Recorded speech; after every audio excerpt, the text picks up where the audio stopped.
Hello everyone, welcome to के cube classes. आज हम करेंगे जो हमारा कोऑर्डिनेट ज्योमेट्री चैप्टर चल रहा है उसकी एक्सरसाइज 1.2 के जो एनसीईआरटी बुक्स में क्वेश्चन है उन क्वेश्चंस को हम सॉल्व करेंगे।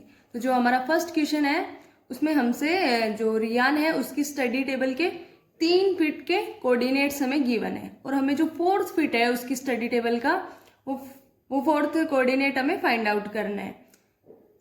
जो रियान की स्टडी टेबल है वो रेक्टेंगल शेप की है। तो देखो जो उसकी लेंथ और विड्थ है, जो बी और सी के बीच जो डिस्टेंस होगी वही ए और डी पॉइंट के बीच डिस्टेंस होगी। तो यहाँ वाई एक्सिस पर पॉइंट क्या है 9, यहाँ पर क्या है 7। 9 माइनस 7 कितनी यूनिट की हुई 2 यूनिट। तो यहाँ भी क्या होगा 2 यूनिट।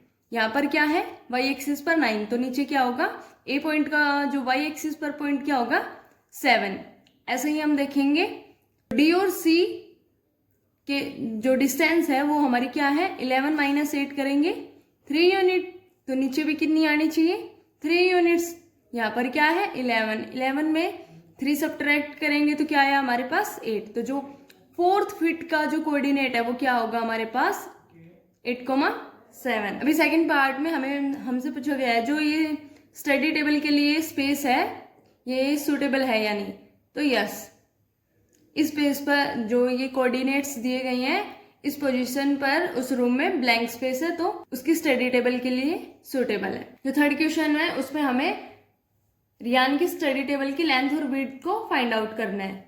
तो लेंथ हमने की थी, कैसे हो जाएगा कि 9 माइनस 7, वाई पर 9 यूनिट है वाई एक्सिस पर और बी पॉइंट पर क्या है 7। 9 माइनस 7 क्या हो जाएगा 2 यूनिट्स। विड्थ ऑफ टेबल क्या हो जाएगा, यहाँ पर हमारे पास 11 है और यहाँ पर एक क्या 8। 11 माइनस 8 3 यूनिट्स हो जाएगी। विड्थ ऑफ टेबल 3 यूनिट्स हो जाएगा।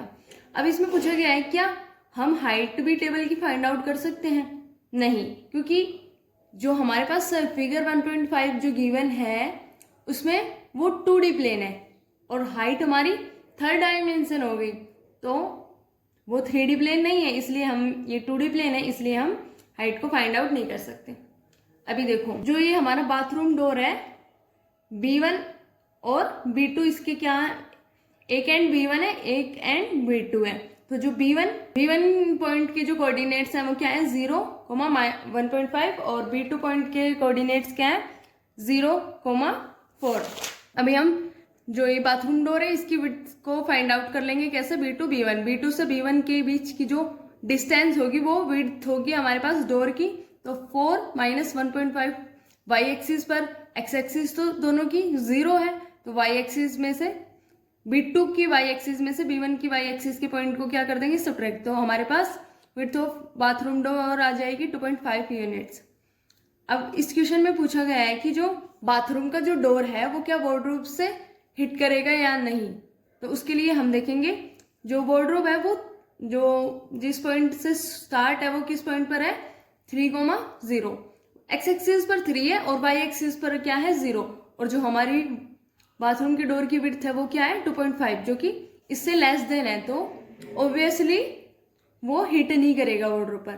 लेकिन यदि हम उस जो डोर है उसकी विड्थ को 3 यूनिट या उससे ज़्यादा रख देंगे, बढ़ा देंगे उसकी विड्थ को, तो वो फिर वार्डरोब को हिट करेगा। हिट ना करने के लिए हमारे पास 2 सॉल्यूशंस है क्या, या तो हम वार्डरोब को थोड़ा शिफ्ट कर देंगे या फिर क्या जो बाथरूम डोर है उसकी विड्थ को 3 यूनिट से कम रखें। अभी क्वेश्चन थर्ड में हम फिगर 1.5 में देखेंगे जो कोऑर्डिनेट्स हैं OFRP, जो बाथरूम है उसके कोऑर्डिनेट्स को फाइंड आउट करना है।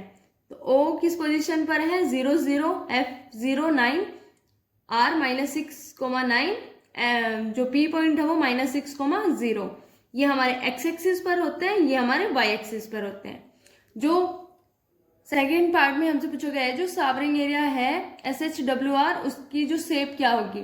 ट्रेपेजियम में हमारे पास एक पेयर साइड्स का पैरेलल होता है। अभी जो हमारे पास ये 4 कॉर्नर्स हैं SHWR इनके हमें कोऑर्डिनेट्स को फाइंड आउट करने हैं। तो इसकी एक्स एक्सिस पर पोजीशन और वाई एक्सिस पर पोजीशन देखेंगे और हम कोऑर्डिनेट्स को फाइंड आउट कर लेंगे। S का क्या आ जाएगा -6,6, W -2,9, H -3,6, R -6,9। अब हम देखेंगे थर्ड क्वेश्चन। थर्ड क्वेश्चन में हमसे पूछा गया है वॉश बेसिन है वो 3 फीट लेंथ और 2 फीट विड्थ होनी चाहिए, और टॉयलेट स्पेस के लिए हमारे पास 2 फीट लेंथ और 3 फीट हमारे पास विड्थ होनी चाहिए।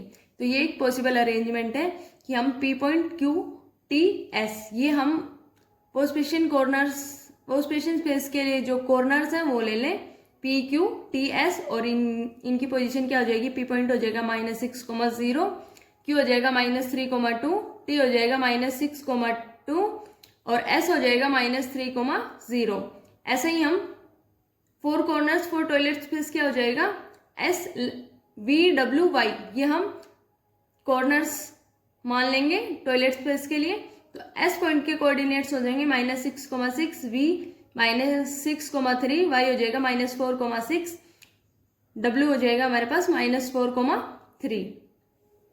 ये कोऑर्डिनेट्स सेटिस्फाई करेंगे इस डायमेंशन को, और ये जो कोऑर्डिनेट्स हैं, ये जो स्पेस बता रहे हैं वो स्पेस और टॉयलेट स्पेस के लिए, ये बाथरूम के इनसाइड ही रहेगा।